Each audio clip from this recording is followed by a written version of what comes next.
Audio Jungle. Corona curfew के दौरान सार्वजनिक वाहन बंद हैं। बावजूद इसके सोलन के 9% दिव्यांग लड़की उमा कुमारी सोलन अस्पताल में अपनी ड्यूटी देती रही।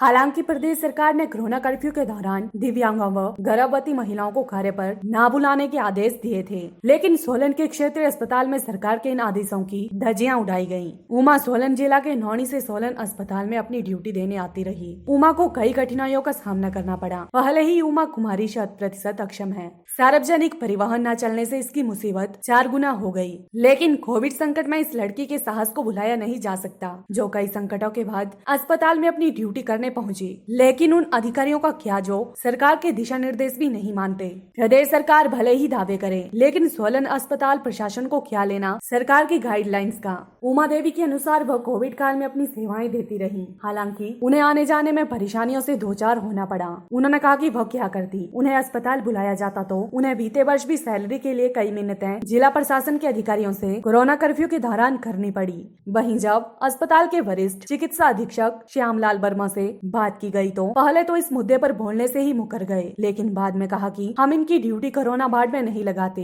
ये जर्नल ड्यूटी करती है। निश्चित तौर पर दीपक तले अंधेरे वाली कहावत यहाँ पर सार्थक होती नजर आ रही है। प्रदेश सरकार के आदेशों की किस तरह सोलन के क्षेत्रीय अस्पताल में धज्जियां उठाई गई, ये बात साबित करती है कि स्वास्थ्य मंत्री के गृह जिला में स्वास्थ्य से जुड़े अधिकारी सरकार की कितनी सुनते हैं। बहरहाल इस लड़की के जज्बे व हिम्मत को सलाम। मेरा नाम उमा कुमारी है।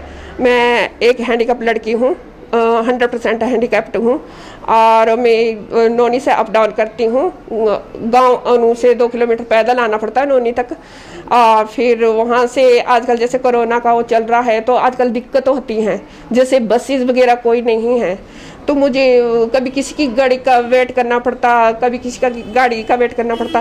तो गाड़ी वाले भी इस वक्त कोरोना की वजह से नहीं रोकते, तो कोरोना की वजह से नहीं रोक रहे हैं तो मुझे बड़ी परेशानी होती है। कई बार 3-3 घंटे तक मुझे खड़े रहना पड़ता, खड़े भी मुझे ढंग से नहीं रहा जाता। मेरी कंडीशन सब देख सकते हैं। तो पिछले साल भी जब मैं नहीं आई थोड़े दिन के लिए तो आई थी मैं, तो बहुत प्रॉब्लम हुई मुझे, तब भी कोई नहीं रोकता था। तो थोड़े दिन तो आई मैं, तब भी मेरे पास पड़ गई थी घुटनों में, तो मैंने फिर उसके बाद में आना बंद कर दिया। तो फिर उस वजह से मेरी पेमेंट रोक दी गई, फिर मुझे पेमेंट नहीं मिली। फिर मेरे को पता नहीं कहाँ संघर्ष करना पड़ा। फिर मैं सीएमओ सर से भी मिली।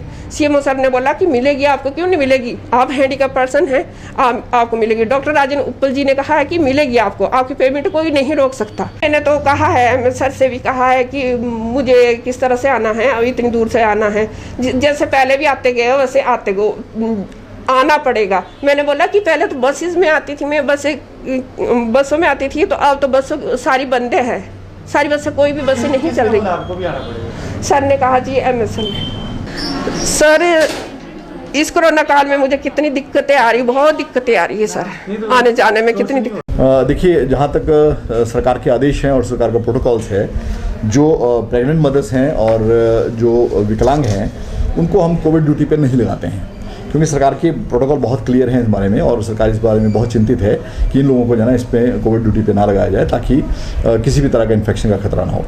तो हमने भी हॉस्पिटल में ये प्रोटोकॉल पूरी तरह से 100% फॉलो किया है और किसी भी व्यक्ति की, किसी भी क्लास 4 की, किसी भी स्टाफ की ड्यूटी हमने कोविड काल में जो है ना इस कोविड के पेशेंट के साथ नहीं लगाई है, और ये बिल्कुल क्लियर है। देखिए, सरकार के आदेश ये थे कि कुछ परसेंटेज ऑफ जो हमारे स्टाफ है, लाइक 50% है, 30% है, उसके हिसाब से सरकार ने आदेश किए थे।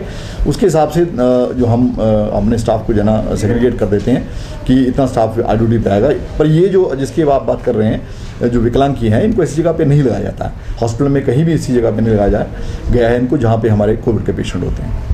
PLTV के लिए सोलन से अमरप्रीत की रिपोर्ट। Audio Jungle.